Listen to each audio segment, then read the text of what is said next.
Ar pastaruoju metu jaučiate, kad jūsų seksualinis potraukis ir aktyvumas sumažėjo? Esate pernelyg pavargęs, kad užsiimtumėte seksu? Jei jūsų seksualinis gyvenimas tikrai nėra toks, koks turėtų ar galėtų būti, ar buvo anksčiau, be jokių kitų paaiškinamų priežasčių, nesusijusių su darbe patiriama įtampa, krūviu ir stresu, tada tai gali signalizuoti artėjantį, o gal ir atėjusi stresą ar profesinį perdegimą. Seksas yra puikiai atpalaiduojanti priemonė, bet jei esate pernelyg įsitempę, seksualinis aktyvumas gali sutrikti.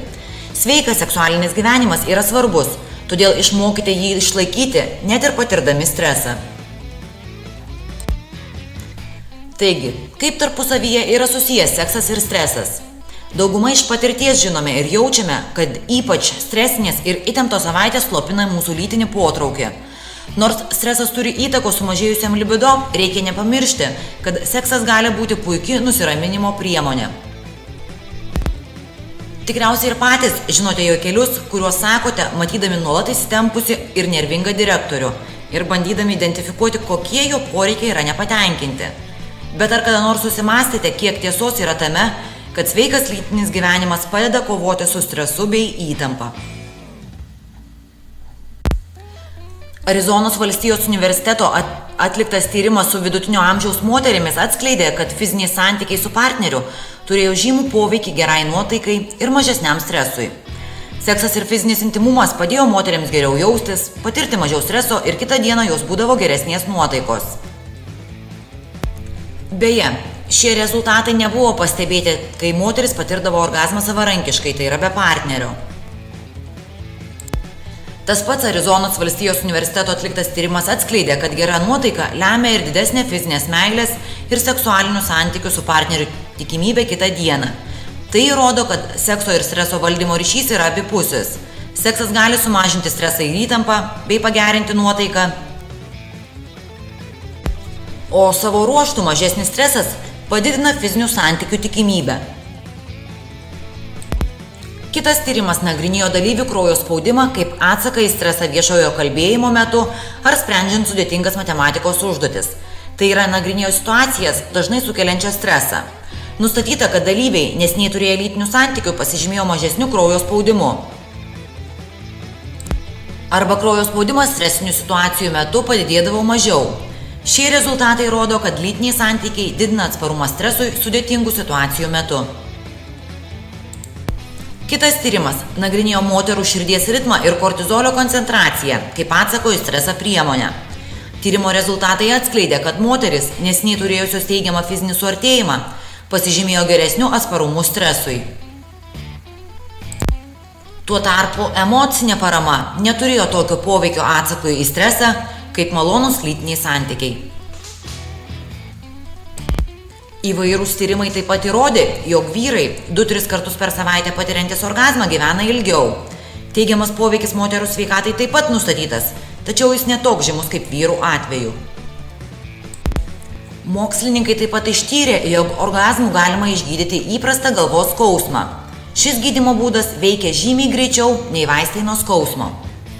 Taigi kitą kartą susidurdami su galvos skausmu, žinosite vieną iš būdų, kaip jį galima išgydyti.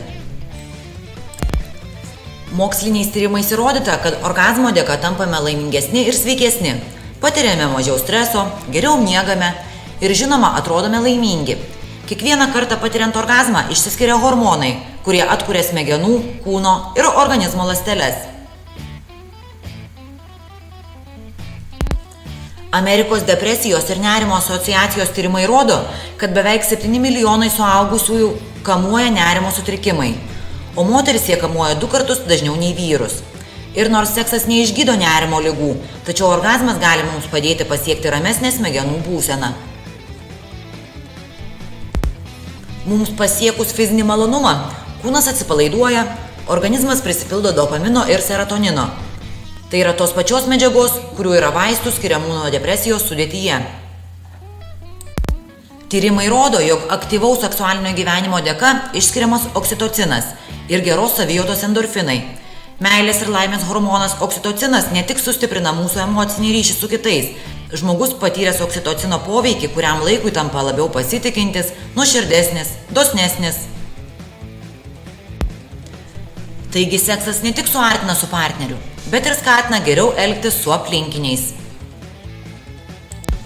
Tyrimai rodo, kad masažas gali būti puikiai nusiraminimo ir streso nuėmimo priemonė. Tiesą sakant, lytėjimas reikalingas mūsų emociniai sveikatai. Tyrimai taip pat rodo, kad kūdikiai, kurie buvo nepakankamai liečiami, meluojami, glostomi, gali nemėgti šio fizinio kontakto ir suaugę. Žmonės, turintys socialinės paramos tinklą, kur kas geriau tvarkosi su stresu ir įtampa, ilgiau gyvena ir yra sveikesni. Emocinis intimumas, kuriam padeda ir seksas, padeda stiprinti mūsų sveikatą ir atsparumą stresui, įtampai bei perdegimui. Priklausomai nuo jūsų entuziazmo, sekso metu galite sudeginti nemažai kalorijų ir šitaip papildomai stiprinti savo atsparumą stresui. Ir deja, bet daugelis žmonių pastebi, kad būtent tada, kai jie patiria įtampą ir stresą, kenčia ir jų lytinis potraukis.